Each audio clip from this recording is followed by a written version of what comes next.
Hoje é 2 de maio de 2022, uma segunda-feira, são 13 horas e 16 minutos. O Brasil está dentro de uma bola enorme, revirando pelo universo.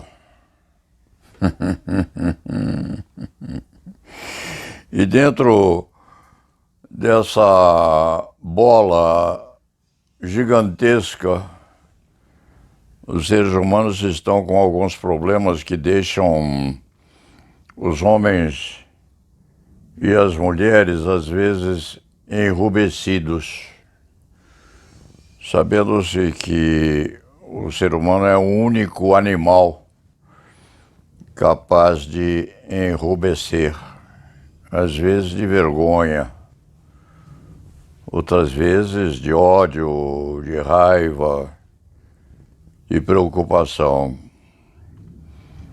E não se sabe exatamente como nós estamos hoje no Brasil. O que se percebe é uma tensão muito grande, enorme, que vai desde o berço da criança até aqueles que estão mais próximos da eternidade. Refere-se este antigo escriba, ou eu me refiro, à repercussão daquilo que está a acontecer entre Rússia e Ucrânia, em primeiro lugar, que vem rebater aqui, sim, este antigo escriba, de vez em quando rebate as imagens postas no celular correspondentemente àquelas chamadas lideranças dentro das forças que estão a conflitar. E eu me assusto com a fotografia extraída lá dos pródromos, quando Putin, eu o chamo de Putin, tinha lá seus 19, 20, 21 anos talvez, e era membro da KGB, Polícia Política Russa. Ele tinha um jeito sombrio já, naquele tempo, que procura minimizar hoje, vestindo-se bem, sempre barbeado, com a calva aparente, mas relativamente organizada, e sem as demonstrações de ódio, de raiva, que tinha quando exibindo seus 20, 21 anos, 19, 20, 21, 23 anos, quem sabe. Dizem que nós não mudamos fisicamente, quem sabe, a nossa fisionomia se transmuda,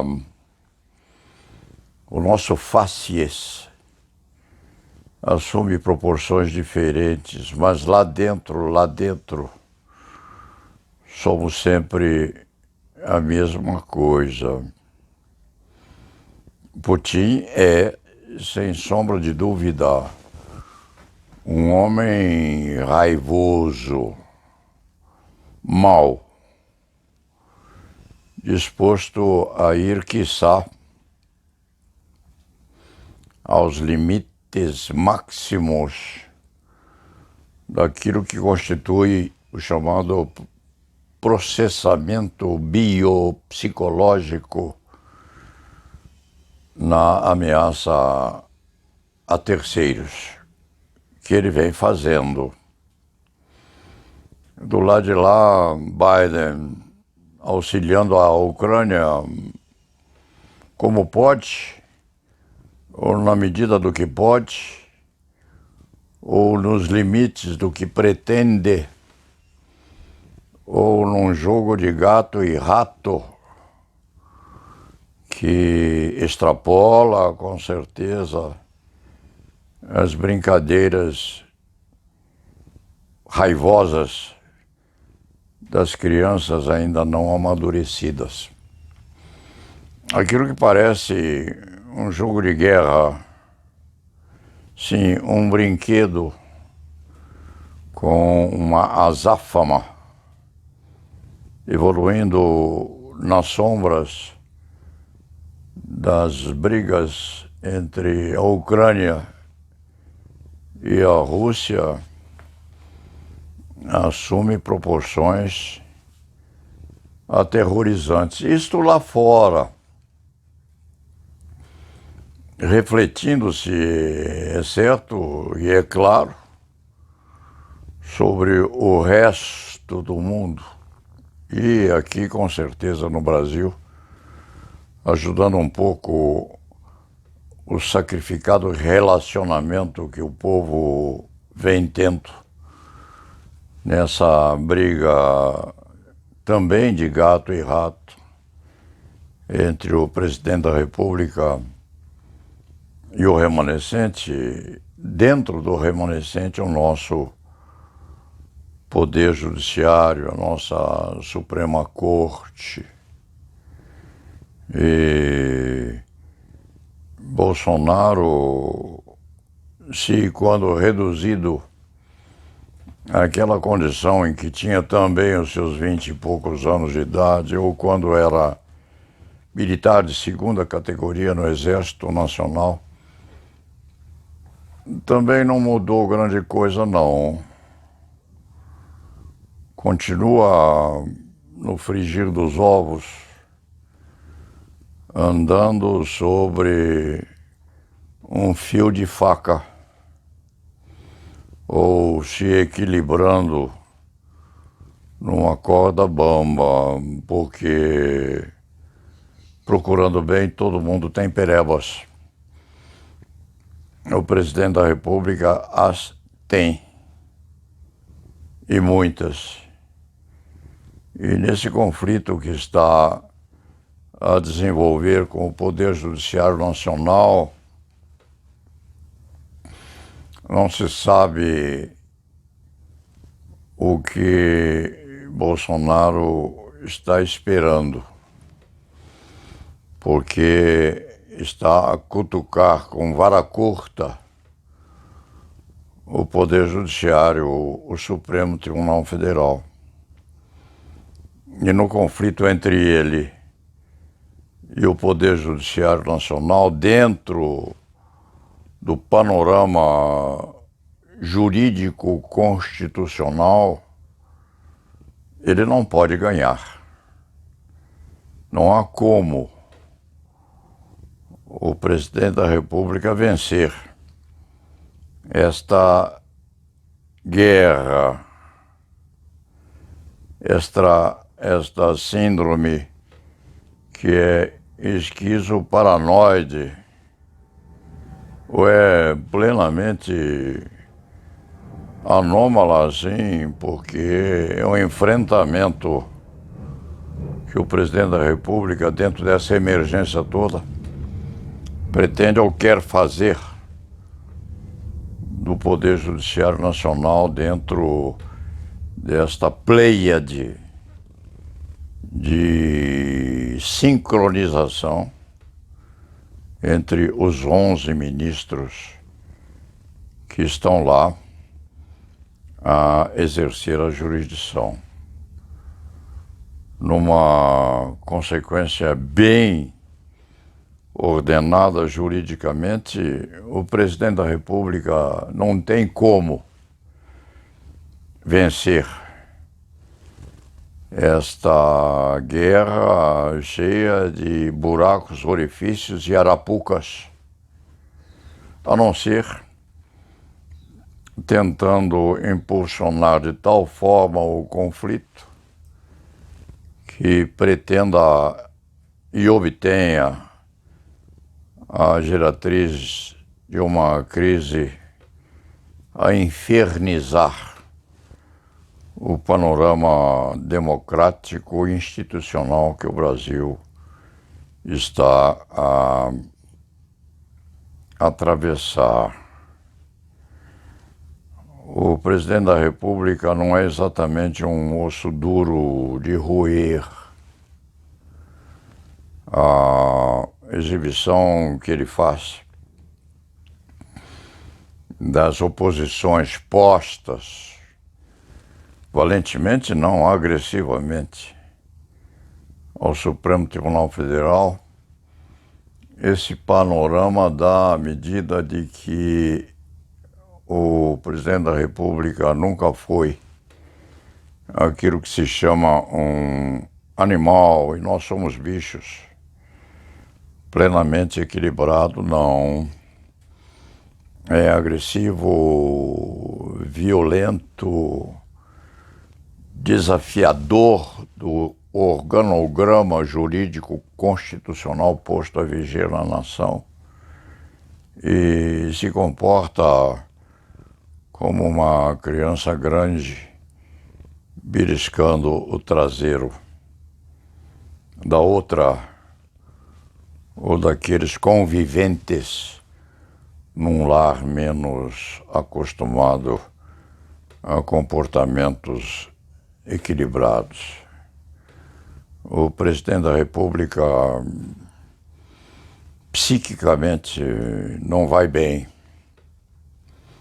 Talvez nunca tenha manuseado uma conduta ou um comportamento psíquico normal.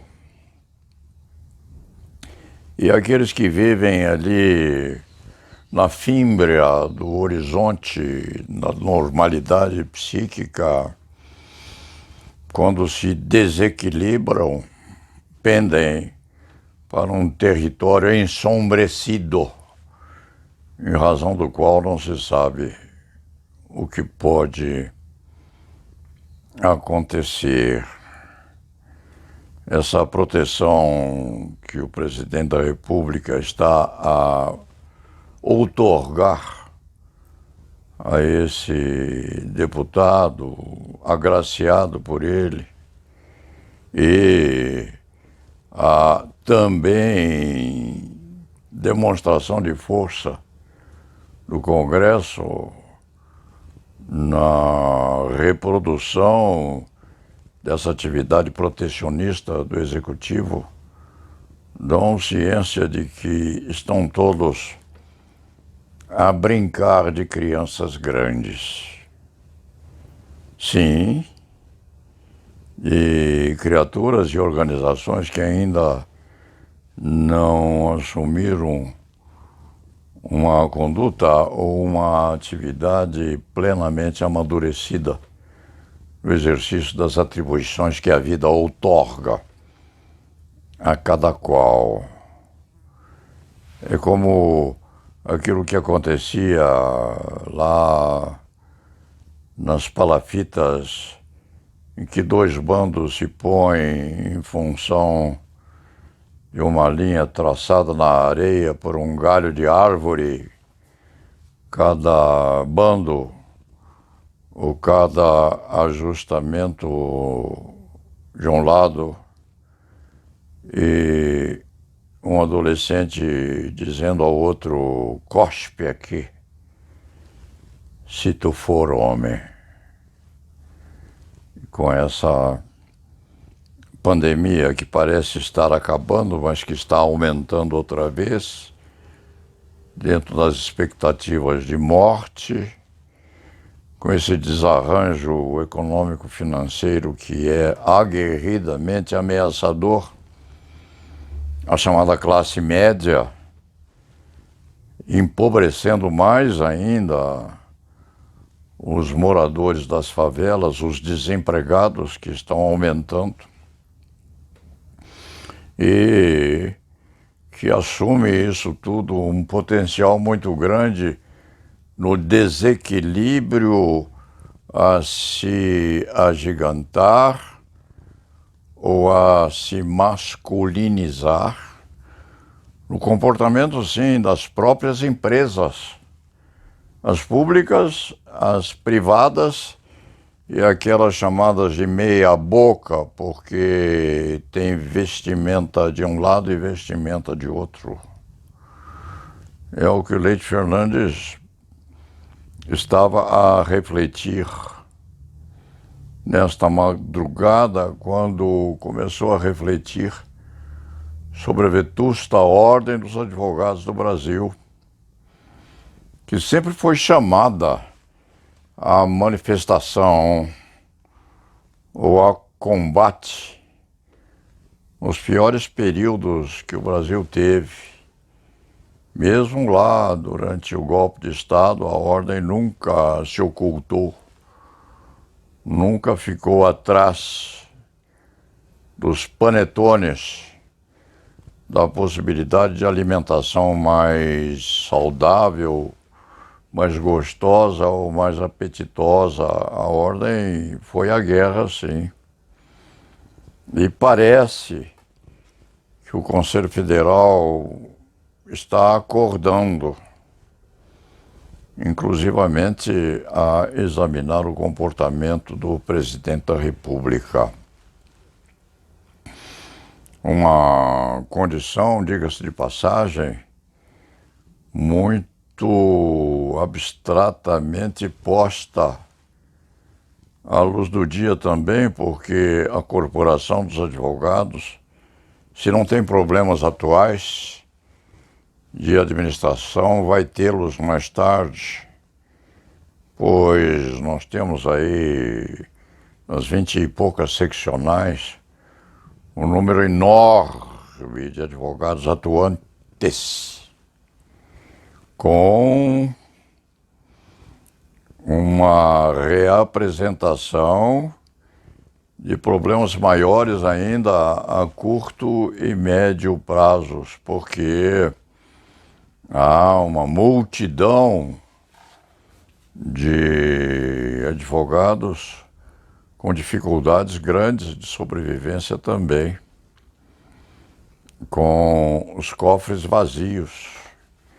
E o advogado ter os seus cofres vazios significa também que a alimentação da grande mãe, ou seja, da OAB federal, se torna mais difícil também. Isso tudo só para que nós possamos fechar com mais rapidez a conversa de hoje, nessa comunicação meio desencontrada, até porque não planejada. Isso tudo tem uma derivação, sim, nos 1000 e poucos cursos de direito que nós, quando eu digo nós, eu digo os líderes da classe, deixamos que florescessem no Brasil, porque os cursos chamados online estão aí forcejando em centenas de fagulhas, incendiando a capacitação a que o ensino e o aprendizado do direito se transformem realmente em alguma composição de natureza minimamente ética. Porque as faculdades de direito chamadas online estão a multiplicar as possibilidades de increpação, de penetração de alunos online também, fictícia em grande parte, essa introdução de estudantes de direito. E isso vai se perder também na incapacidade cada vez maior do Conselho Federal conseguir fiscalizar essa parafernália que vem por aí. Então, isto foi a racionalização, quiçá meio desencontrada, que o Paulo Sérgio Leite Fernandes pôs à beira do raciocínio nessa segunda-feira, 2 de maio, às 13 horas e 45 ou 40 minutos, segunda-feira, 2 de maio, dia depois do Dia do Trabalho, com essas estas justaposições de gente, inclusive aqui em São Paulo, com manifestações populares não muito confiáveis, mas houve manifestações pró-presidência da República, não se sabendo exatamente o que vai acontecer. Mas o que precisa acontecer, com certeza absoluta, é que o Poder Judiciário Nacional seja respeitado nas suas decisões, porque o desrespeito há de gerar um conflito sem saída, e do conflito sem saída há de acontecer aquilo que nós chamamos de caos juridicamente desajustado, sim, daquilo que o país precisa para sobreviver em condições adequadas. Enfim, hoje é 2 de maio de 2022, são 13 horas e 40 minutos. O Leite Fernandes reflete, meio desajustadamente, sem que haja um arredondamento preciso do raciocínio em torno do que vem acontecendo, mas acentuando todos e sabendo todos que nós estamos todos, sim, sobre um arame farpado, em que é preciso que todos nós tenhamos um pouco de juízo, no mínimo um pouco de juízo. Atento sim ao que vem acontecendo lá entre a Rússia e a Ucrânia. A Ucrânia tem um valor muito grande para a Rússia ditatorial. Não se sabe exatamente a razão, mas tem sim, há segredos e segredos que o resto do mundo não consegue captar. Putin não é uma criatura plenamente equilibrada. Não tem aqueles ademanes que fazem da cidadania a possibilidade de regulamentarmente tocar uma ingerência da crise já instalada. Aqui no Brasil nós temos, com certeza, o presidente da República com uma sorte mínima de equilíbrio psíquico. Bolsonaro é um desajustado psiquicamente e com um componente agressivo muito, muito, muito aflorando a flor da pele, numa redundância quase cáustica, equilíbrio psíquico muito rarificado, com uma dificuldade muito grande de administrar aquilo que tem em um país que também está desarranjado. Dito isto, o Leite Fernandes encerra a crônica de hoje, cujo nome ou cujos pressupostos cujos pressupostos são difíceis de serem arranjados dentro de um padrão introdutório, Paulo Sérgio vai tentar encontrar um dístico que possa permitir esta meio desarranjada orientação no sentido de produção de um resultado razoavelmente reflexivo. E vejamos o que há de acontecer. Nós só temos passado. O futuro já foi. Nós temos passado e expectativas. E havemos de ser equilibrados a ponto de conseguirmos superar essa problemática que realmente é angustiante. Para o mundo, para a Rússia também, porque não se há de entender que o povo russo esteja plenamente satisfeito com aquele moço cuja fotografia é posta abaixo desta crônica e com aquele amadurecido que não se parece com o moço fisicamente, mas que psiquicamente não há de se ter modificado. Tudo isso a se refletir esse dia 2 de maio de 2022, às 13 horas e 45 minutos. E lá na nave vá.